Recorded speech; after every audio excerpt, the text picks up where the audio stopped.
Entonces, están en el hígado, el glucógeno está en el hígado, porque en él ocurren todas esta serie de procesos. La síntesis, ajá, de glucosa se asimila de nuestros alimentos o bien al revés, la utilización de esta glucosa, ¿de acuerdo? Así que en el hígado ocurren todos estos procesos y por eso se encuentra en el hígado almacenado el glucógeno. ¿De acuerdo? Entonces, vamos a hablar de cómo vamos a hacer la obtención del glucógeno. Bueno, déjenme contarles que esta es una de las prácticas en las que utilizamos un animalito. Entonces, como tal, en lo primero que les insistimos antes de que comencemos a hacer nada, para nosotros es muy importante hacerles conciencia de que, bueno, no es nada agradable el tener que sacrificar un animalito, pero bueno, en este caso, la finalidad que es que ustedes adquieran cierto conocimiento, pues lo vale, ¿no? Pero ya que vamos a hacerlo, sí les pedimos que lo hagan con mucho respeto, con mucha ética, con mucha responsabilidad. Esto es, vamos a aprovechar, hacer las cosas de manera que, uno, el animalito no sufra. Ajá. Y dos, pues haciendo que su sacrificio valga la pena y entonces, o aprovechando al máximo posible, ajá, todo lo que podamos de la vida que nos ha ofrendado para estos fines. ¿De acuerdo? Entonces, por eso debemos hacerlo de esta forma. También quiero pedirles que lo tomen como una especie de modelo o de pasos generales cuando nosotros tenemos que obtener algún metabolito compuesto de interés que nosotros queremos extraer o cuantificar en algún tejido, ¿no? Tenemos que tener ciertos cuidados que son comunes. Por ejemplo, cuando el animalito fallece, cualquier organismo vivo, pues entran en acción prácticamente de inmediato enzimas que degradan, ¿de acuerdo? Entonces nosotros, si queremos encontrar ese compuesto en el tejido, debemos trabajar muy, muy rápidamente para evitar la acción de estas enzimas y, bueno, hacer posible, pues, detenerla, ¿no? Por medio de algún reactivo, de algún compuesto. Ajá. Entonces, cuando trabajamos obteniendo pues con organismos vivos y queriendo obtener de los tejidos algo que nos interese, debemos trabajar siempre con mucha conciencia lo más rápido posible y por eso es importante tener clarísimos los pasos que vamos a seguir. ¿De acuerdo? Entonces, en este tenor, lo primero que hacemos, fíjense, antes de que nosotros trabajemos con el animalito, ya tenemos todo preparado. Empezamos por pesar un vaso de precipitados, que es donde vamos a recibir nosotros al hígado. ¿De acuerdo? Y también de manera previa vamos a tener en hielo nuestro mortero que vamos a utilizar. ¿Cómo para qué se imaginan que es esto? ¿Cuál será la finalidad?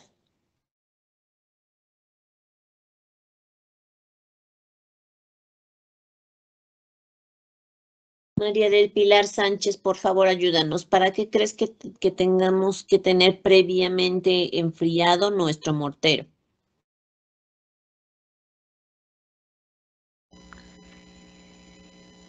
Para no calentar el tejido, para que no se caliente. Para que no se caliente y al tenerlo en temperaturas bajas, acuérdense de que vamos a ir relacionando todas nuestras prácticas. Les decía yo que entran enzimas en acción enzimas que degradan los tejidos. Entonces, a esas enzimas en general, ¿tú crees que les gusten estas temperaturas tan bajas? No. No, ¿verdad? Entonces, estamos deteniendo o pretendemos disminuir la acción de estas enzimas por un medio físico, en este caso, la baja temperatura. Muchas gracias, Pili. Y el vaso previamente pesado lo tenemos así ya registrado para que en cuanto tengamos el hígado no perdamos, no hagamos a esperar, digamos, al tejido. Así, espérame, déjame peso mi vaso, ¿no? Entonces tenemos ya teniendo estos preparados, ya tenemos a nuestro animalito que lo vamos a sacrificar una vez que fue anestesiado con éter, ajá, para que no sufra. Y entonces vamos a obtener el hígado. ¿Cómo es el hígado de una rata? Así de color y así de grande.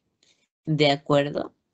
Entonces vamos a recibirlo en nuestro vaso de precipitados que teníamos previamente pesado. Ahora, una vez pesado, vamos a lavarlo y también se lava el tejido con agua fría. Por la misma razón queremos mantener bajas las temperaturas. Ajá. Eh, Además de lavarlo, también al chorro del agua, también lo vamos a triturar de alguna manera en trozos más pequeños y lo volvemos a lavar para eliminar sobre todo la sangre que pueda haber en el interior del órgano. Evidentemente el hígado es un órgano que es altamente irrigado, ¿de acuerdo? Entonces, de esa manera ya con trocitos, digamos, vamos a colocarlo en nuestro mortero. Ajá. ¿Y cuál es nuestro siguiente paso? ¿Qué vamos a adicionarle a este higadito que ya lo tenemos aquí en trozos pequeños y ya muy lavadito? ¿Qué dice su instructivo? ¿Cómo vamos a proceder?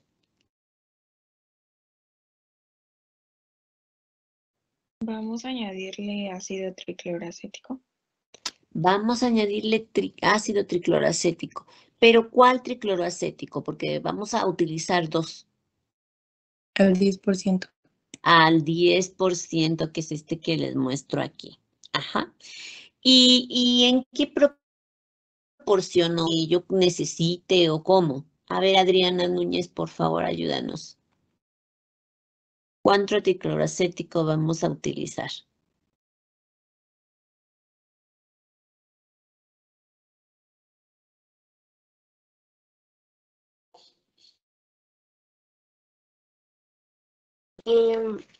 Pues usamos una proporción de 1 mililitro sobre gramo de tejido hepático y aproximadamente 0.5 gramos de arena lavada.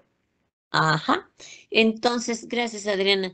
Por eso necesito el peso del hígado que obtuve aquí por diferencia. ¿Se dan cuenta? Para saber cuánto tricloroacético yo le puedo o le tengo que adicionar. Ajá. La arena lavada, esa ni siquiera la pesamos, simplemente por su efecto abrasivo. Nosotros queremos este, que se rompa el tejido. Se los muestro más adelante, pero ¿cómo se imaginan que está el glucógeno en el hígado? ¿Está así como, no sé, como flotando o cómo se encuentra?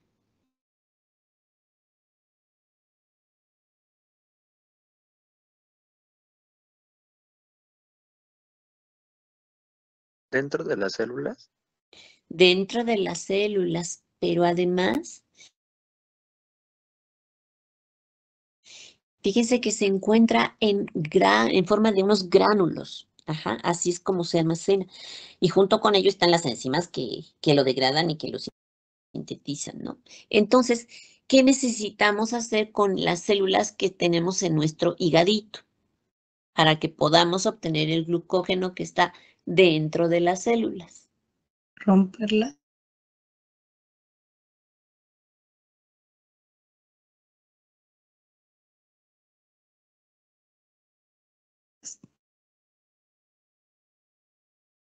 Estamos haciéndolo por medio de un proceso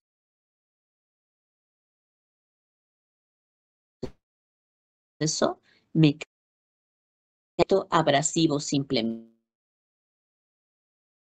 ¿Para qué será que agregamos el TCA al 10%?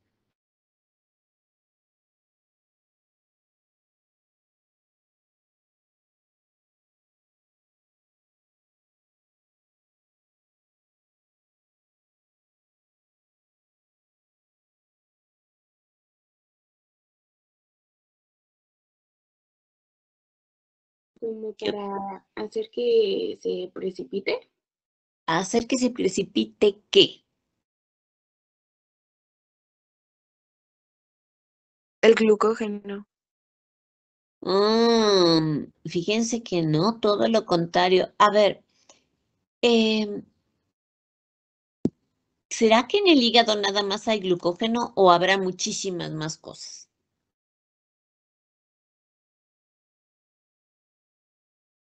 Hay más cosas. Sí, ¿verdad? Muchísimas. Sobre todo, como en él tienen lugar la síntesis proteica, entonces de lo que más nos vamos a preocupar será de las proteínas, ¿no? Para poder separar nuestro glucógeno. Y entonces, ¿qué les pasa de acuerdo a su práctica sus prácticas que hicimos en el primer ciclo de reacciones de proteínas y todo este tema? ¿Qué les pasa a las proteínas cuando las tenemos en soluciones altamente ácidas? ¿Qué les pasa a ellas? ¿Tienden a qué? Desnaturalizarse. Ajá, a precipitar y a desnaturalizarse. Y entonces, pero entonces saben, pues esto sucedería, ¿no? Con cualquier ácido que yo adicionara aquí. Pero ¿por qué habré escogido? Bueno, no yo en personal, pero ¿por qué entonces utilizamos el de todos los ácidos que puede haber en el mundo mundial, el tricloroacético? Pues justo por lo contrario de lo que me decían, porque a diferencia de las proteínas, en el ácido tricloracético, el glucógeno va a permanecer en solución, ¿de acuerdo? Entonces, por eso nuestros siguientes pasos, que espero que les queden claros. Entonces, ya que tenemos nuestro lisado de células, entonces vamos a pasarlo a un tubo Falcon, ajá, de 50 mililitros y lo vamos a proceder a centrifugar. Entonces, cuando yo centrifugo, ¿qué habrá en el sobrenadante y qué habrá en el precipitado? En el sobrenadante estará el glucógeno. En el sobrenadante estará el glucógeno y por eso lo voy a separar en un tubo diferente, limpio, aparte. Y en el precipitado, Las proteínas.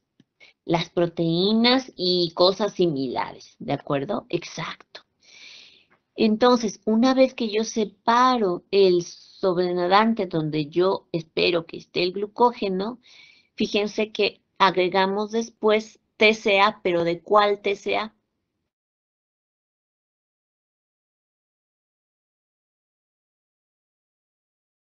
Al 5%. Al 5%. ¿Y por qué será que antes utilicé al 10% y ahora utilizo al 5%?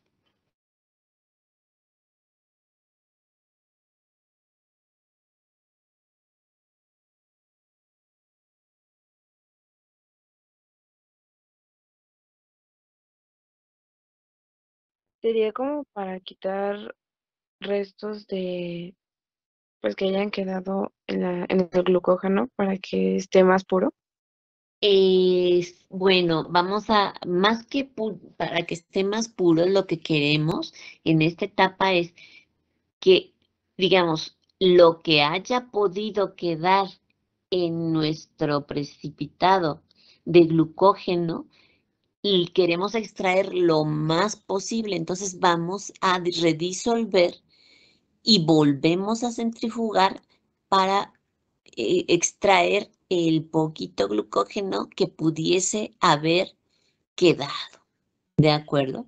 Por otro lado, aprovechamos cuando agregamos esto para lavar nuestro mortero. Ajá, que quedó también con restos de lisado de hígado. Entonces, lo que queremos es siempre que trabajemos con tejido, pues aprovecharlo lo más posible, ¿no? Entonces, queremos quedarnos con todo esto. Y es de menor concentración porque la mayoría ya se extrajo en esta parte. Entonces, ya como lo que quedó es muy poquito, ya no hace falta que sea tan concentrado y utilizamos ahora del 5%. ¿De acuerdo? Entonces, así como lo tenemos, aprovechamos de lavar el mortero, redisolvemos, lo que tenemos aquí en nuestro precipitado y repetimos la operación de centrifugar. ¿De acuerdo? Y entonces vamos a tener reunidos nuestros dos sobrenadantes. Lo vamos a reunir. El que obtengamos de esta segunda centrifugación, lo vamos a reunir con este primero que separamos. ¿De acuerdo? Y entonces ya que los tengamos juntitos, les vamos a adicionar alcohol absoluto. ¿Qué cantidad o qué proporción de alcohol absoluto?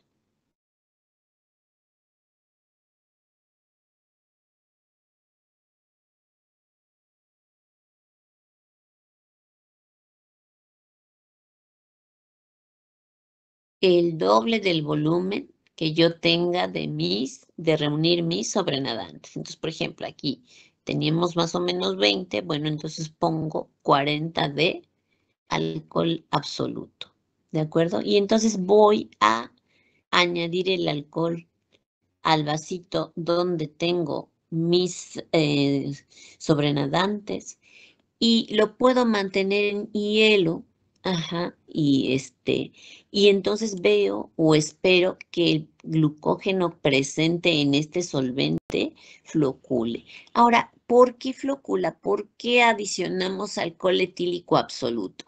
¿Qué efecto creen que tenga? A ver, ayúdanos, Evelyn.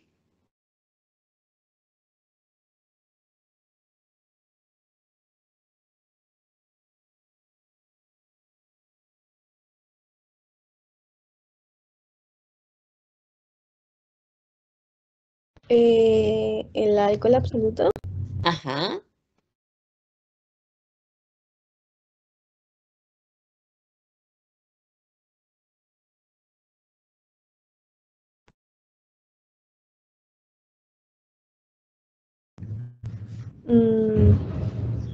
No, la verdad es que no sé. Vamos a irlo deduciendo de acuerdo a lo que nosotros sabemos.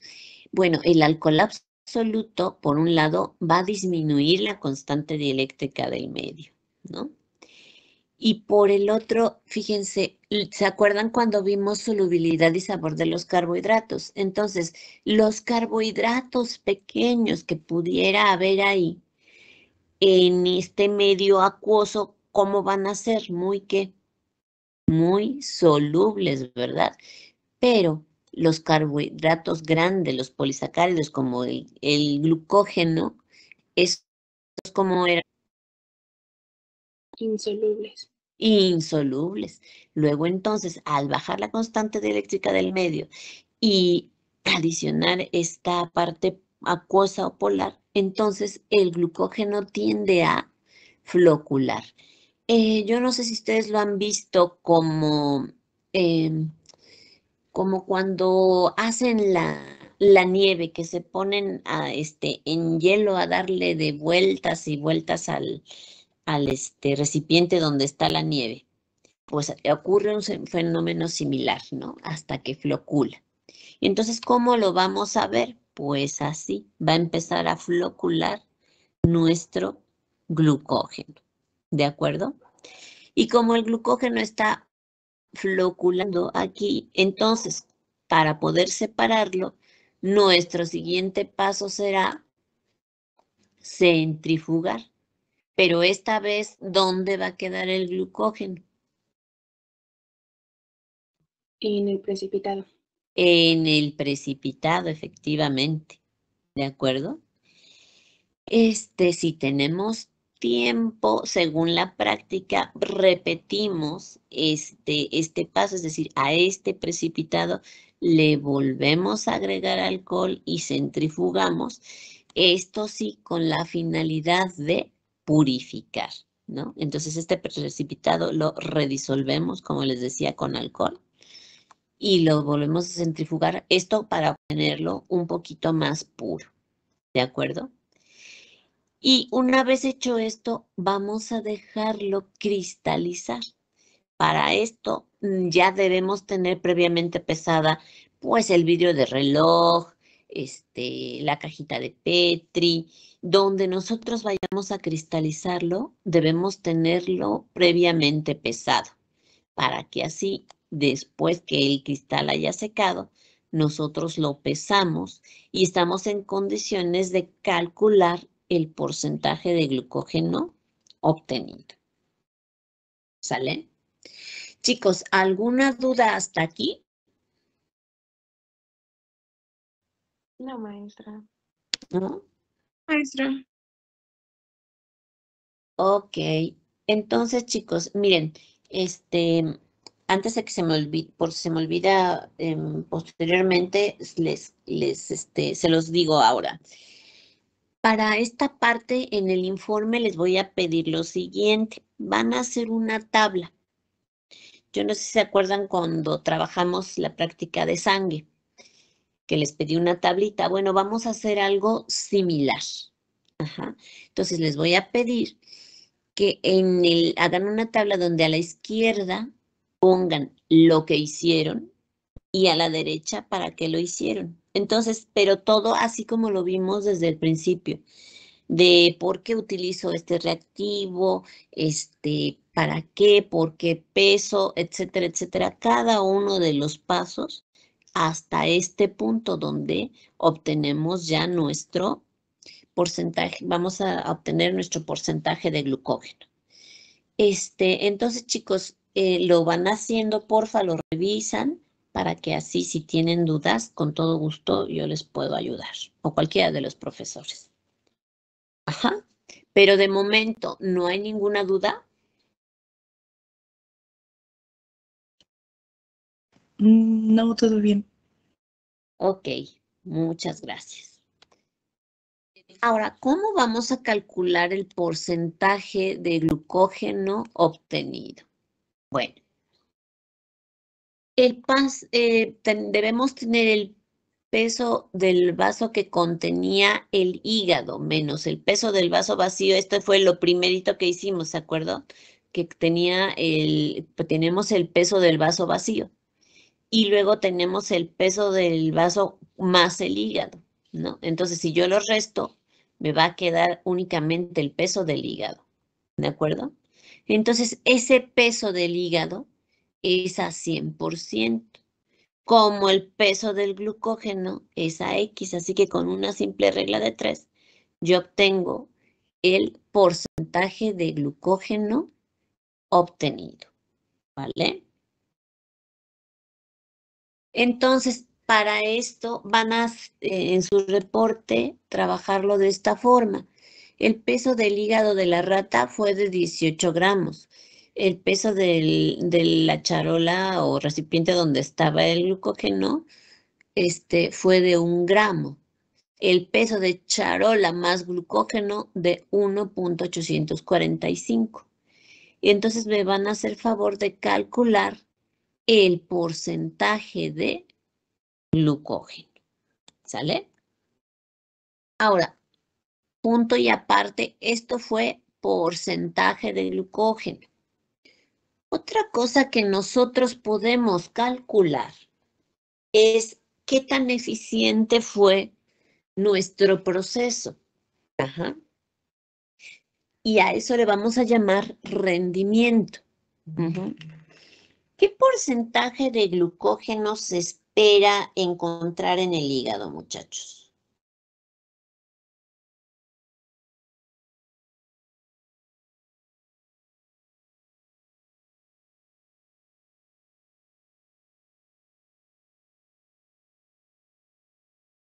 No tenemos idea. ¿Cómo no? 7%. Entre un 7 y un 10%. Exactamente. Ajá. ¿Y esto de qué creen que dependa? ¿Por qué será diferente? ¿Qué factores intervienen en este porcentaje de glucógeno?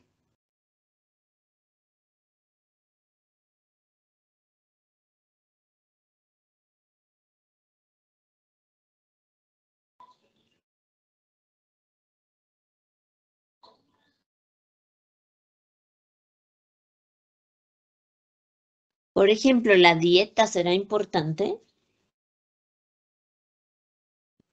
Sí. Sí, ¿verdad? Uno no puede almacenar lo que no tiene. Entonces, si no se ingieren carbohidratos suficientes, pues ¿cómo vamos a guardar glucógeno? No se puede, ¿verdad? Muy bien, entonces la dieta es importante. ¿La edad tendrá que ver? ¿Será el mismo porcentaje de glucógeno en alguien pequeñito que en alguien mayor? No. No, ¿verdad? Entonces, para que vean cómo esto se refleja, que no son cosas abstractas.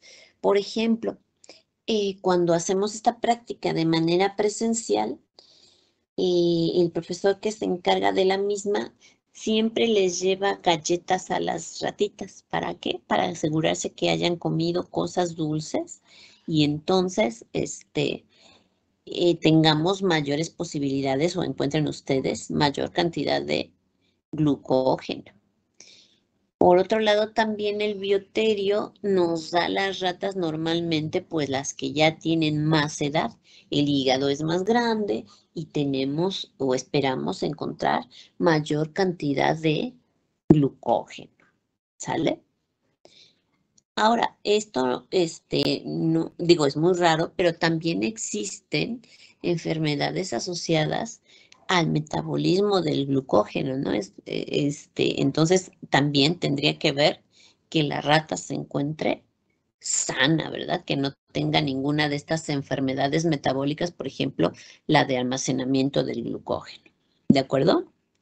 Muy bien, entonces esto influye en nuestro porcentaje de glucógeno. Pero entonces vamos a imaginar que nuestro proceso fue el ideal, que no hubo pérdida en ninguno de los pasos.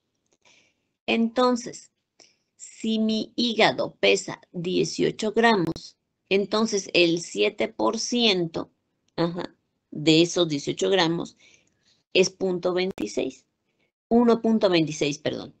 Entonces, yo esperaría, si mi proceso fue ideal, haber obtenido 1.26 gramos. Y entonces eso será si yo hubiera obtenido un 100% de rendimiento. Pero con base en lo que obtuve, ¿qué rendimiento se observó en mi proceso? ¿De acuerdo? Entonces, esos dos datos son los que les voy a pedir que me calculen en su reporte. El porcentaje del glucógeno y el rendimiento. Teniendo claro, por favor, que significan dos cosas diferentes. Aquí me está diciendo del peso del hígado qué tanto representa en porcentaje el glucógeno que encontré. Y aquí me está hablando de qué tan bueno fue mi proceso, qué tan eficientemente lo llevé yo para obtener todo el glucógeno que hubiéramos podido esperar. ¿Sí se entiende la diferencia entre las dos cosas? Sí. ¿Sí? Sí. Perfecto. Muchas gracias. Entonces, chicos, ay, qué bueno, porque ya me cansé. Y entonces ahorita, como ustedes hicieron esta parte de la caracterización química del glucógeno obtenido de manera presencial, me lo van a contar todo. Ajá.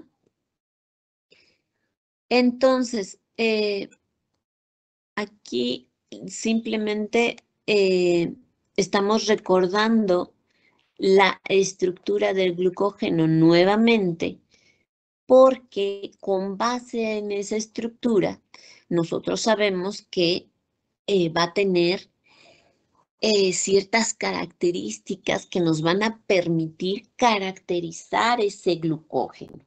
Ajá. Bueno, pero para empezar, ¿qué significa eso de caracterizar? Si yo les digo, hay que caracterizar este compuesto, ¿qué entienden ustedes por ese término?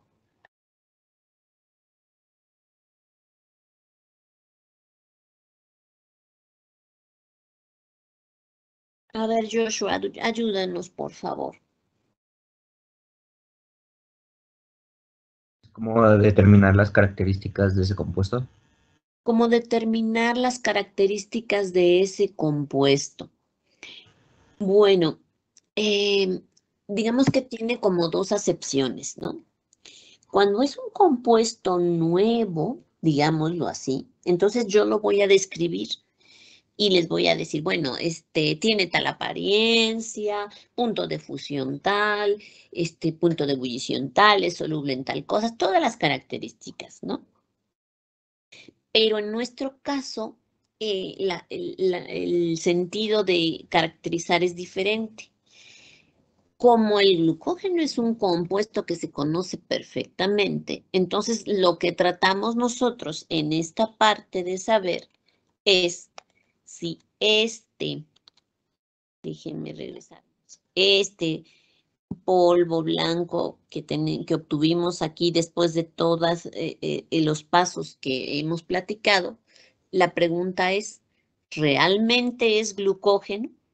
Entonces, lo que vamos a hacer en esta parte, o lo que de hecho ya hicieron, ajá, son diferentes pruebas para averiguar si ese polvillo misterioso realmente era glucógeno. Por eso tenemos que tener en cuenta todas sus características, ¿de acuerdo?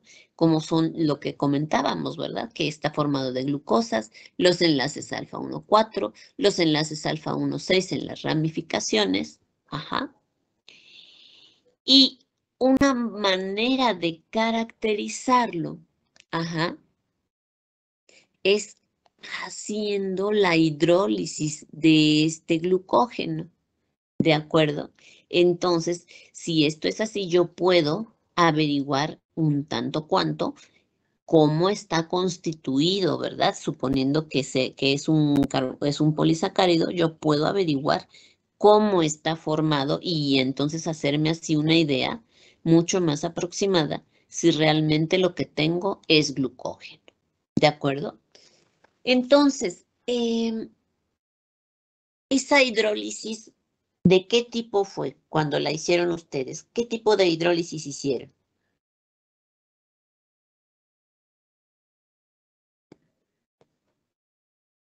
Ácida. Una hidrólisis ácida. Una hidrólisis ácida. ¿Y en qué ácido utilizaron?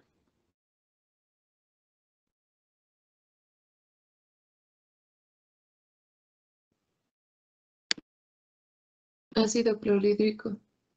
Ácido clorhídrico. Cuando nosotros utilizamos un ácido, ¿creen ustedes que sigue algún orden, algún patrón para romper los enlaces glicosídicos? No. No, lo hace totalmente al azar. Entonces, si rompe así como por donde quiere, ¿cuáles creen que sean los resultados de una hidrólisis ácida? ¿Qué productos esperaríamos? ¿Glucosas? Glucosa, sí, si es un ácido con una alta concentración y si lo dejamos actuar mucho tiempo. Pero ¿tú crees que realmente rompa todas, toditas, toditas o habrá posibilidades de algunos intermediarios?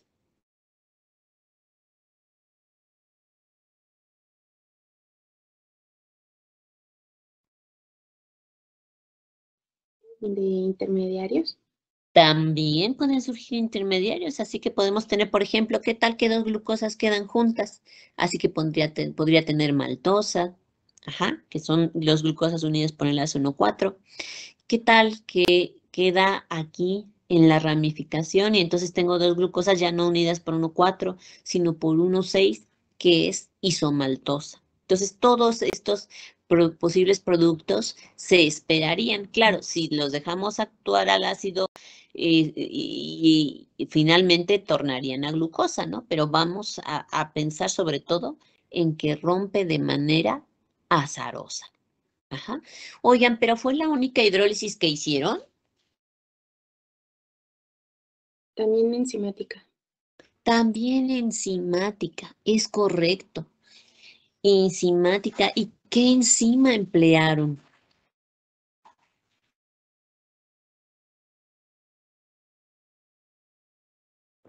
Amilasa. Alfa amilasa salival. La alfa amilasa. Ojo, porque hay diferentes amilasas. Entonces, la alfa amilasa. Ajá. ¿Y a qué se dedica doña alfa amilasa? Fíjense que a diferencia de lo que hace el ácido, doña alfa amilasa le gusta romper específicamente las uniones alfa 1,4, en tanto que las alfa 1,6 no las toca. Entonces, cuando doña alfa amilasa se pone a trabajar, pues los productos serían glucosa, maltosa, isomaltosas, y luego hay uno muy importante, que son las dextrinas límites.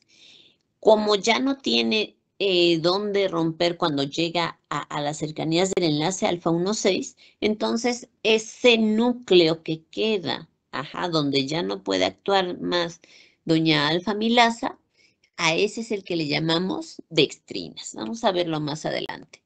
Ajá. Entonces, son una familia de enzimas, las alfa-amilasas pertenecen al grupo de las hidrolasas. Ajá. ¿Y dónde vive doña alfa-amilasa?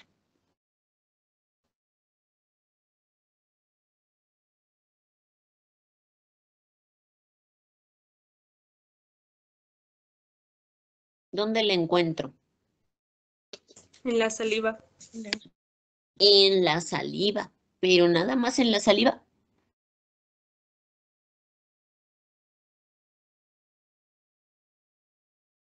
¿Dónde más?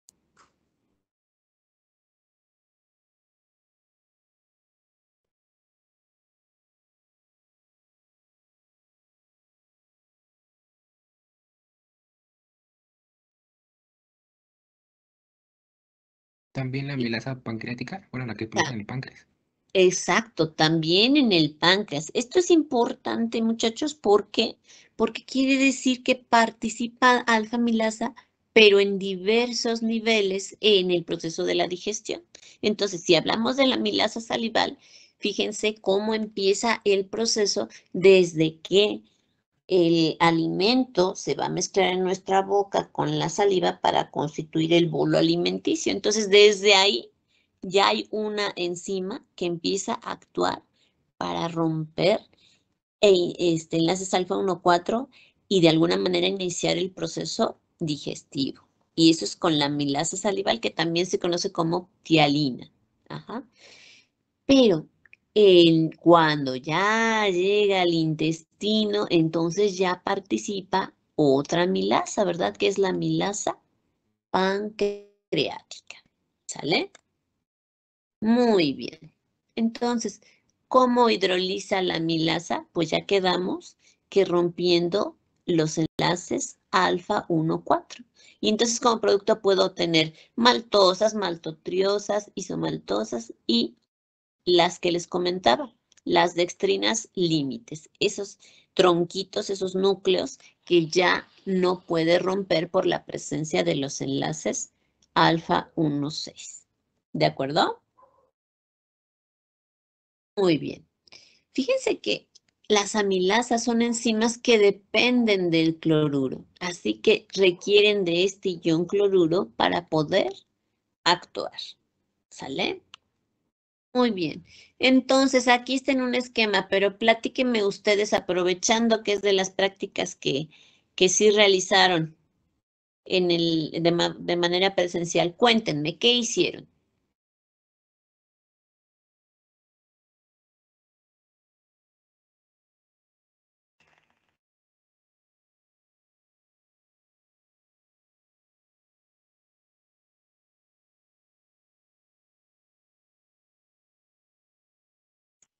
Pues primero a nuestro glucógeno sin hidrolizar le realizamos la prueba de nimidina, de Uret y de Molish. A ver, despacito, despacito. Ustedes tenían un glucógeno sin hidrolizar, un polvito. ¿Y luego qué hicieron con ese polvito? Teníamos que pesarlo para hacer una solución de 15 mililitros. Ajá. ¿En qué concentración o cómo? De 5 miligramos sobre mililitro. De 5 miligramos por mililitro. Luego entonces, ¿cuánto tuvieron que pesar?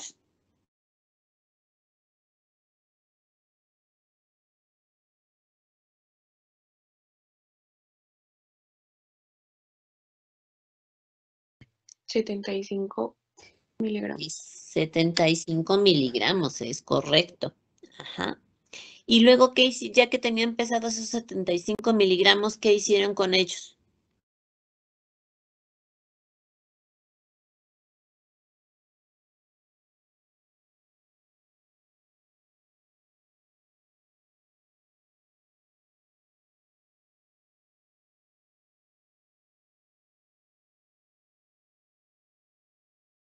¿Así secos los usaron?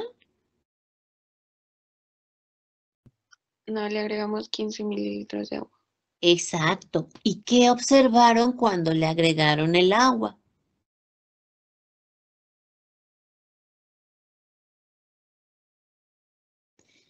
¿Cómo era, fue fácil disolverlo? ¿Fue difícil? ¿Cómo fue? No era muy soluble en agua. Ajá, no era muy soluble en agua. Entonces, desde ahí, chicos, me estoy deteniendo en eso porque desde ahí nosotros tenemos que ser muy observadores, ¿no?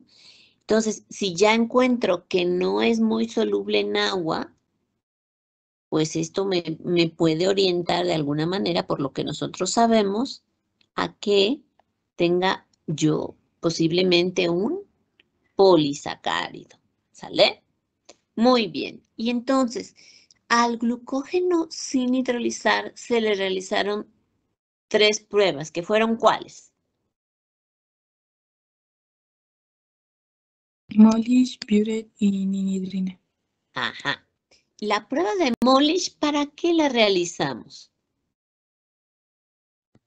Para presencia de carbohidratos. Es una prueba que nos identifica carbohidratos en general. ¿Ok? Entonces, y la prueba de Buret, ¿qué nos identifica? Ay, es que esas cosas las hicimos en el primer ciclo, pero ¿para qué era la prueba de Buret? Para proteínas en general y péptidos. Exacto. Y luego la prueba de ninidrina. Para presencia de grupos aminolibres. Para presencia de grupos aminolibres. Excelente. Entonces, ¿por qué hacemos estas pruebas? Es lo que debemos tratar de entender. Pues porque si yo tengo un carbohidrato aquí como sospecho o como yo quiero, porque según yo extraje glucógeno, entonces si hago una prueba de Molish, ¿cómo debería ser esta? Positiva. Positiva. Muy bien. ¿Y cómo resultó en los hechos? O sea, cuando ustedes la hicieron, ¿qué resultó? Positiva. Positiva. Es correcto. Muy bien. Pero es posible, muchachos, que yo haya extraído glucógeno, pero que en el camino este glucógeno no se encuentre del todo puro y entonces yo encuentre que está, digamos, contaminado en el sentido de que no debería estar presente con algún resto de algo, sobre todo como dijimos, como es el hígado. Entonces, lo que podría estar con mayor posibilidad contaminando, digamos, nuestro glucógeno sería la presencia de proteínas. Por eso hacemos la prueba de Buret. Ajá. ¿Cómo les resultó la prueba de Buret? Negativa. Entonces, eso significa que en nuestro polvo misterioso no había proteínas. Pero fíjense, en el proceso utilizamos ácidos, ¿no? Y entonces es posible que estas proteínas no se encuentren ya como tal, sino como pequeños péptidos. Y por eso Buret me da negativa.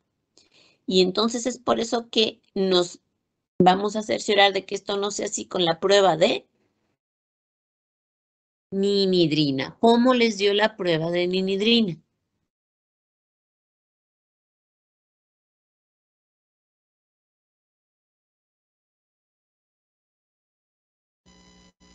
Negativa. Negativa.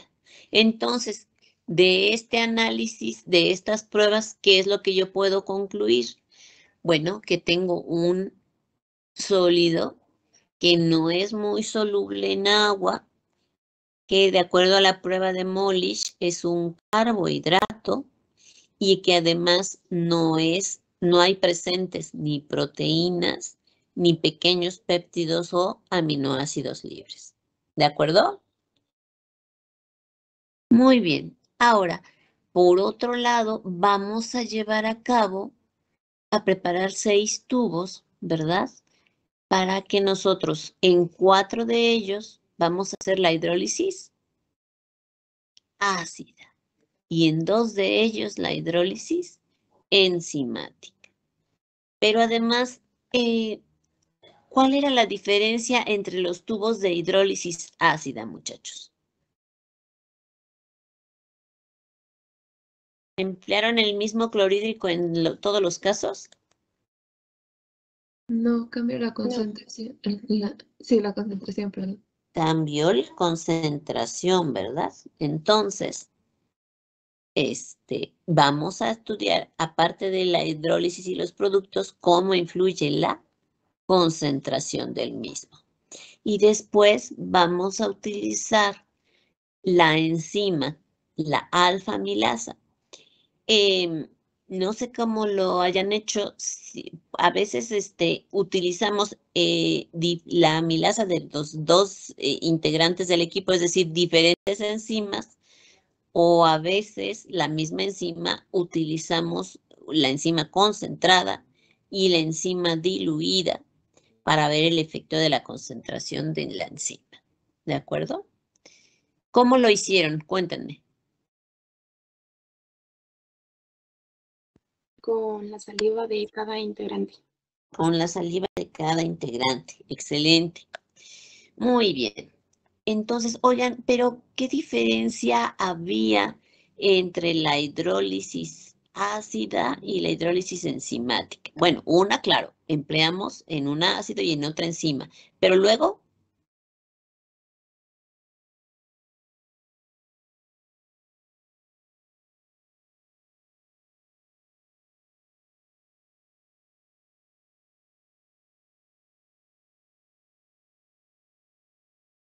¿se incubaron en las mismas condiciones?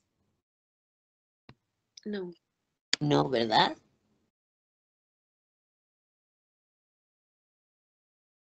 ¿Cuál fue la diferencia?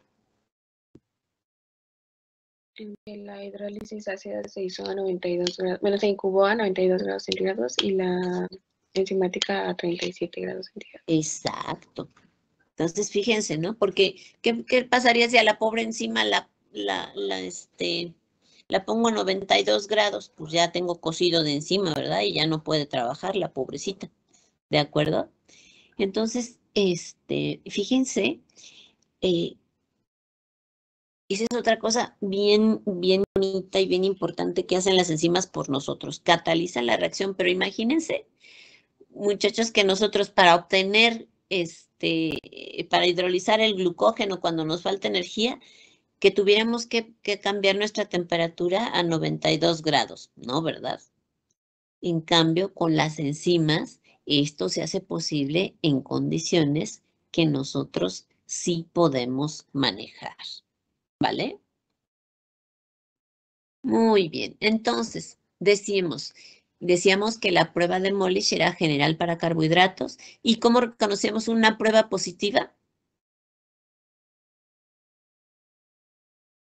La presencia por un anillo de color violeta o morado en la interfase, ¿verdad? La anhidrina, ¿cómo reconocíamos una prueba positiva?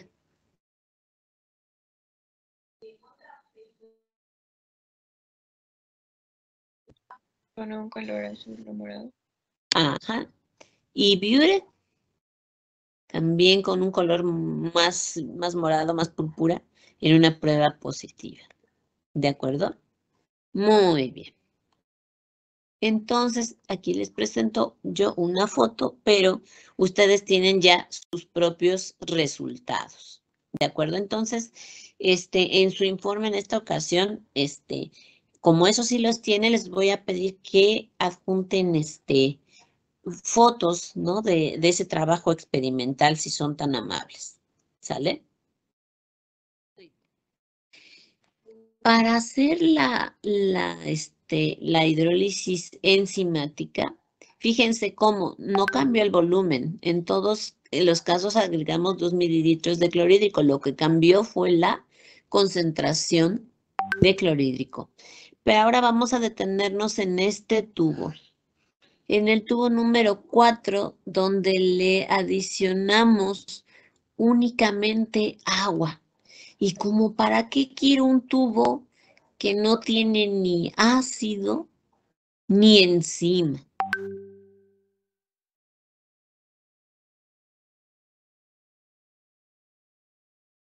¿Cuál será la función de ese tubo?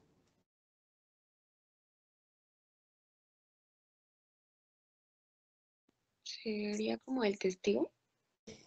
¿Sería el testigo de qué?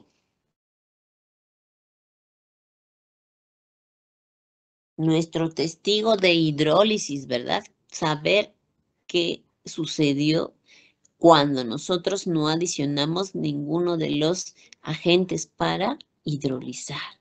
¿De acuerdo? También fíjense que no fue un proceso tan rápido. ¿Cuánto tiempo lo dejamos actuar? 30 minutos. ¿De acuerdo? Muy bien. Entonces, ¿qué pruebas le realizamos a esos tubos una vez que salieron de hidrólisis?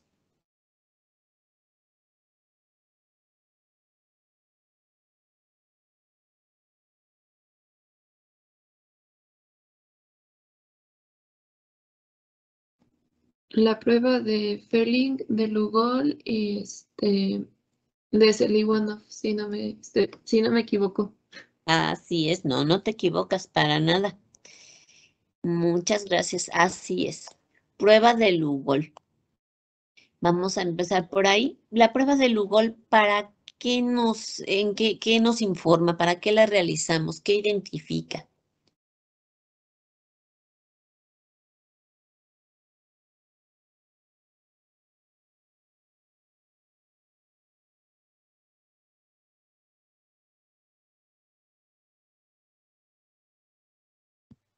Polisacáridos.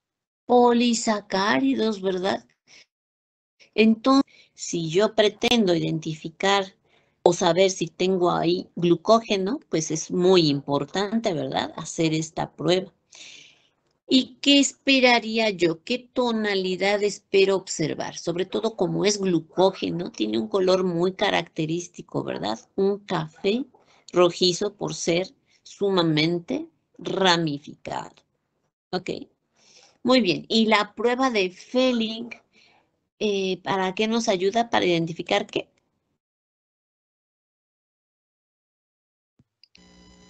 Azúcares reductores. Azúcares reductores, es correcto. Y entonces, a ver, ¿cómo que azúcares reductores? Porque el glucógeno, así como lo tengo aquí, ¿es un azúcar reductor o no es reductor? No. Es un azúcar no reductor, porque es un extremo reductor contra miles de no reductores. Ok. Pero los productos de la hidrólisis, ¿cómo son? Por ejemplo, ¿la maltosa es reductora?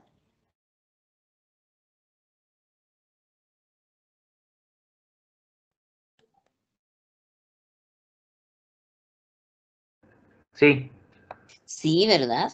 La glucosa también. también. Entonces, vamos a decir que en general los productos de la hidrólisis, claro, salvo las dextrinas, van a ser reductores. Por eso hacemos esa prueba. Entonces, ¿qué me va a reflejar en la presencia de azúcares reductores? ¿Qué me va a indicar?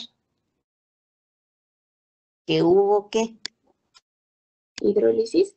Que hubo hidrólisis, exactamente. Es por eso que vamos a hacer esta prueba. ¿Sale? Muy bien. Y Selivanov, ¿en qué me ayuda esta prueba? Para presencia de cetosas y aldosas. Para identificar o diferenciar entre cetosas y aldosas. ¿Cómo lo puedo hacer eso?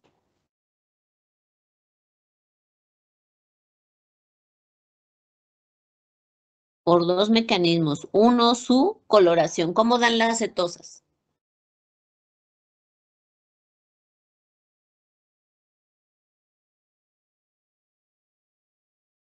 Las cetosas dan color rojo y las aldosas como rosita. Ajá, más o menos. Y luego está el tiempo de reacción, ¿no? ¿Cuánto tarda en aparecer el color rojo fuego en las cetosas?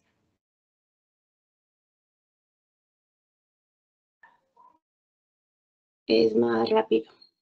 Es más rápido, ¿verdad? En los más o menos 5 minutos ya apareció. Y en cambio las aldosas tardan bastante más en aparecer. ¿De acuerdo? Entonces, vamos a ver, ¿qué es lo que yo esperaría? Vamos a ver. De realizar a mis hidrolizados estas. A todos y cada uno de ellos, fíjense, les voy a hacer la prueba de Fehling, Selivanov y yodo. ¿De acuerdo? ¿Cómo lo voy a hacer? Bueno, ya esto ya lo realizaron, pero nada más para recordarlo, les ponemos, a la prueba de Lugol no tienen ningún problema, ¿no? Le ponemos sus gotitas.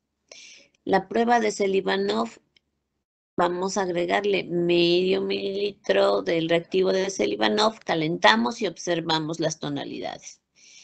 Tenemos que agregar del reactivo de Fehling A y Fehling B 0.5 mililitros a cada uno de los tubos. Pero vamos a ver.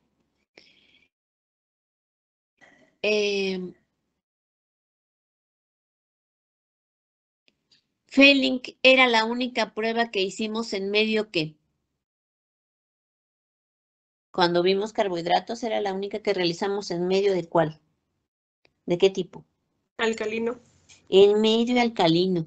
Pero, por ejemplo, en el que les tengo aquí, ¿qué hidrólisis hicimos? ¿Hidrólisis de cuál? Ácida.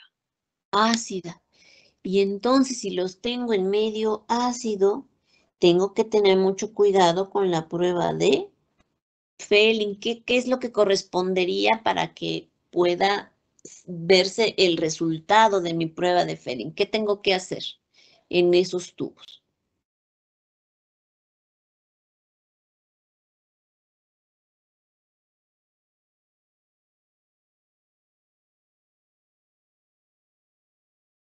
¿Qué tendría que hacer con ese pH ácido para que me permita realizar la prueba de Fehling? Neutralizarlos. Neutralizarlos, así es. ¿Y cómo lo hicieron? Agregando hidróxido de sodio. Agregando hidróxido de sodio, efectivamente. Ajá. Diferentes cantidades dependiendo de la concentración. ¿De acuerdo? Y entonces ese es el cuidado que hay que tener con los tubos de hidrólisis ácida, ¿no? Los de enzimática no es necesario, pero sí con los de ácida. ¿De acuerdo? Entonces así trabajaron cada uno de los tubos. Les adicionaron su Lugol, les adicionaron su 0.5 mililitros de A y de B, calentaron y vieron si había precipitado o no. Y luego hicieron algo semejante con Selivanov. Vieron si aparecieran cetosas o aldosas. A ver, cuéntenme por favor el resultado. Vamos por partes. ¿Qué pasó en la prueba de yodo?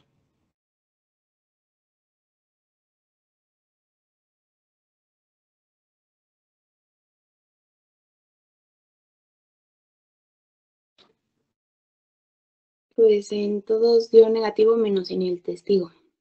Menos en el testigo. Y en el testigo, ¿qué color observaron? Como un café rojo. Un café rojizo, ¿verdad? Eso es. Entonces, ¿qué nos indica esta prueba?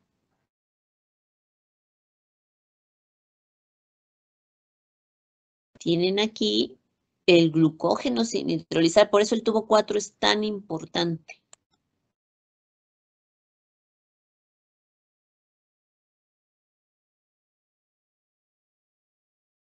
Nos indica que sí hubo hidrólisis en los otros tubos.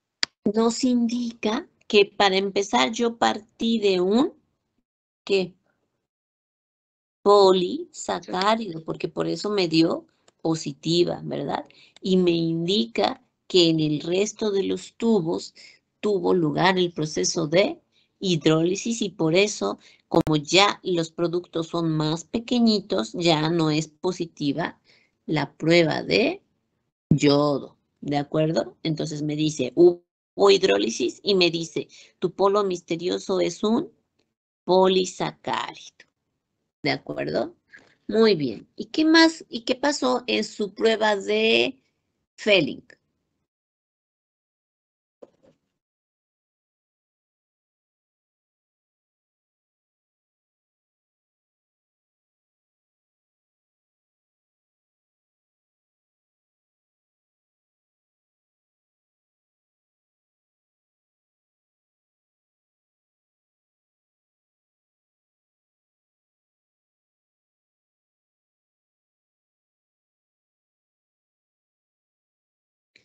A ver, chicos, platíquenme sus resultados de la prueba de Fehling. ¿Qué observaron?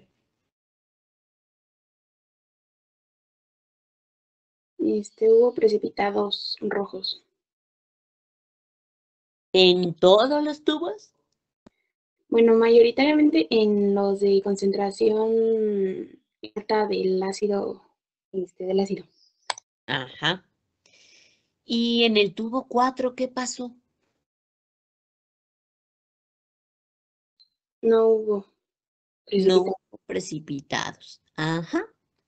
Entonces, chicos, ¿y en los tubos de hidrólisis enzimática sí hubo precipitado?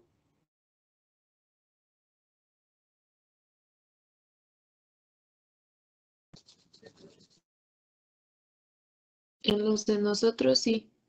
Ajá. Muy bien. Entonces, ¿qué nos indica? Pues si aquí hubo hidrólisis en estos tubos, como vienen del mismo tubo original, entonces puedo decir que en estos tubos, como resultado de la hidrólisis, se generaron ¿qué? Azúcares como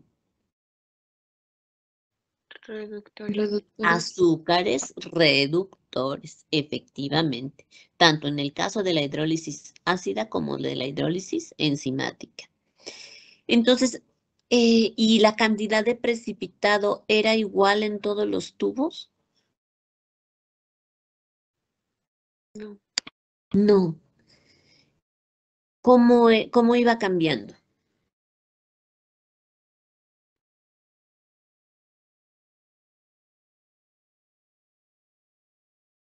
Conforme aumenta la concentración del ácido, más precipitado hay. Exacto, entonces, eso significa que a mayor concentración de ácido hay mayor grado ¿de qué? Hidrólisis. De hidrólisis, es correcto. Muy bien. Y significa también que ciertamente una vez que actúa su enzima, también se generan azúcares reductores. ¿Ok? Muy bien. ¿Y qué pasó con Selivanov?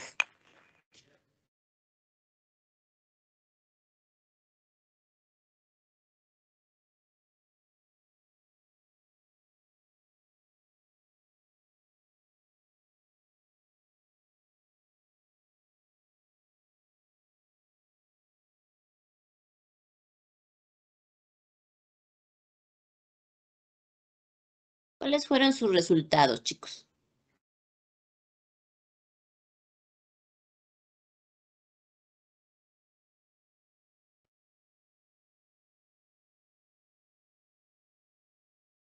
Para empezar, ¿observaron color rojo fuego o color rosa?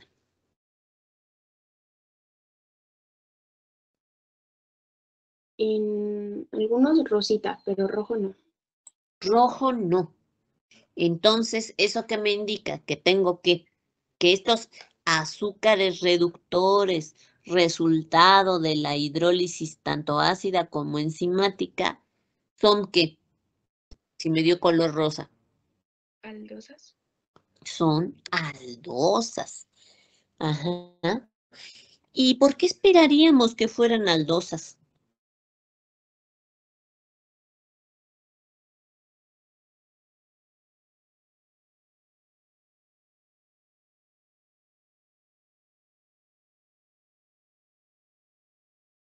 Porque si Porque es la glucosa es una aldosa. claro, así es. Y entonces, si es verdad que yo trato con glucógeno, esperaría que estuviera compuesto de los productos de hidrólisis, digamos, vamos a decir, de polímeros intermediarios posibles de glucosa y por lo tanto esperaría aldosas, ¿de acuerdo? Pero en su tubo número 4, ¿qué sucedió? No se observó color o sí observaron color. No. No, porque ahí tengo un polisacárido, ¿verdad? Que no ha podido ser hidrolizado, ¿sale? Muy bien. Oigan, ¿también en la enzimática observaron color rosita?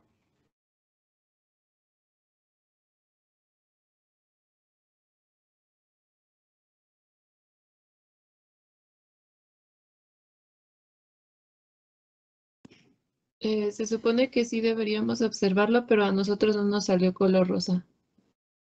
Apenas Ajá, sí decoloró, se veía muy como amarillo. se veía más bien amarillo.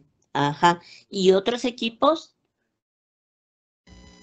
A nosotras, mi compañera sí le salió rosita clarito. Ajá. Así es. Es que depende sobre todo de una cosa. Díganme, si se acordaron de agregar porque es lo que les pasa generalmente. ¿Sí se acordaron de agregar la gotita de cloruro de sodio que les piden los tubos de hidrólisis ácida?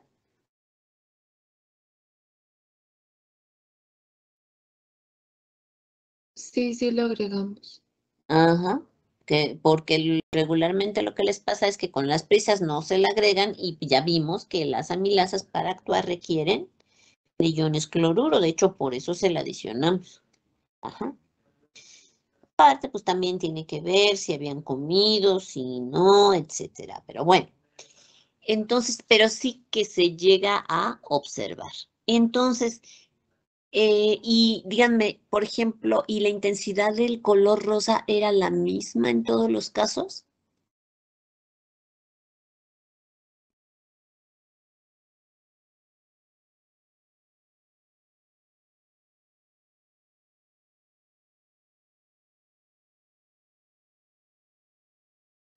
No, ¿Cómo iba cambiando? A ver, descríbanmelo, porfa. también se iba haciendo más rosa conforme aumentaba la concentración del ácido. Ajá, reflejando, así como se vio en Fehling, pues también con la intensidad del color rosa, como resultado de mayor concentración por mayor grado de hidrólisis, se va a ver un tono rosa que va intensificando a medida que incrementa la concentración del ácido. ¿Vale? Entonces, ¿qué podemos decir, pues, ya así en conjunto de nuestro polvo misterioso?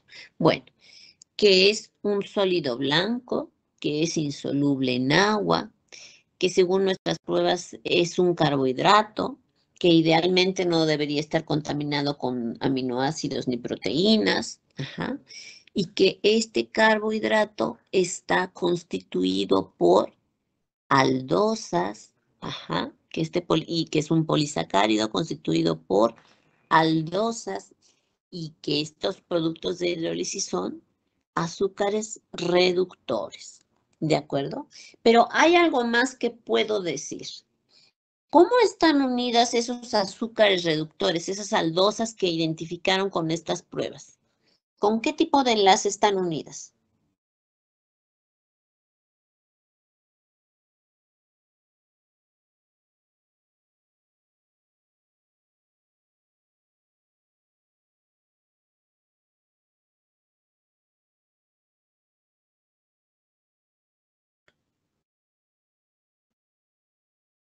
A ver, Luis Ángel, ayúdanos, por favor.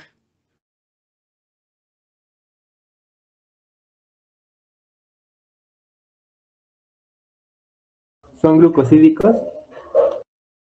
Sí, pero ¿no podemos precisar algo más al respecto?